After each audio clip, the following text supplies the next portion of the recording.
మా నాయకుడు జగన్మోహన్ రెడ్డి గారు 9వ తారీఖున బంగారుపాళ్యంలోకి వస్తున్నారు. మీరు చేస్తున్నటువంటి మోసాన్ని ఎండగడతారు. మీరు చేస్తున్నటువంటి తప్పులు ఏంటి అన్నది ఈ రోజు అడ్డంగా దొరికిపోయినారు. మీరు కర్ణాటకలో ఆ రాష్ట్ర ప్రభుత్వం కొనుగోలు చేస్తే మామిడి పండ్లని మీరు కొనుగోలు చేయలేకపోగా ఈ జిల్లాలో గంగాధర నెల్లూరు అనేటువంటి కాన్స్టిట్యుయెన్సీలో విపరీతంగా మామిడి రైతులున్నారు. అక్కడ మామిడి రైతుల యొక్క వెతలు అన్ని కావు. అక్కడ ఆ నియోజకవర్గ ఎమ్మెల్యే థామస్ గారట, ఆయన బాగా డబ్బున్నటువంటి వ్యక్తి.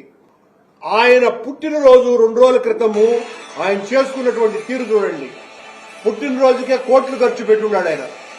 ఆ పక్కనే రైతులు మేము ఇంకా ఆత్మహత్యలు చేసుకుంటామోనని వాళ్ళు పడుతున్నటువంటి బాధలని ఎవ్వరూ పట్టించుకోవాలి. ఇది పరిస్థితి.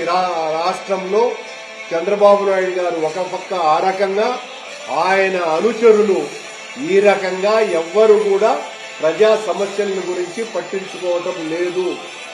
దీని మీదనే, మీ అహంకారపు రాజకీయాల మీదనే, ప్రజలకు మీరు చేస్తున్నటువంటి మోసం మీదనే, ప్రజలను వంచి ద్రోహం చేస్తున్న మీ రాజకీయ వ్యవహారాల మీదనే పేదల పక్షాన నిలబడటానికి, మామిడి రైతుల వెతలని, వాళ్ల కన్నీళ్లను తుడవటానికి, వాళ్లకు భరోసా కల్పించటానికి మా నాయకుడు వైఎస్ జగన్మోహన్ రెడ్డి గారు 9వ తారీఖున మీ ప్రభుత్వం ఎన్ని ఆటంకాలు కలిగించాలని ప్రయత్నం చేసినా బంగారుపాళ్యం వచ్చి తీరుతారు అని తెలియజేస్తున్నారు.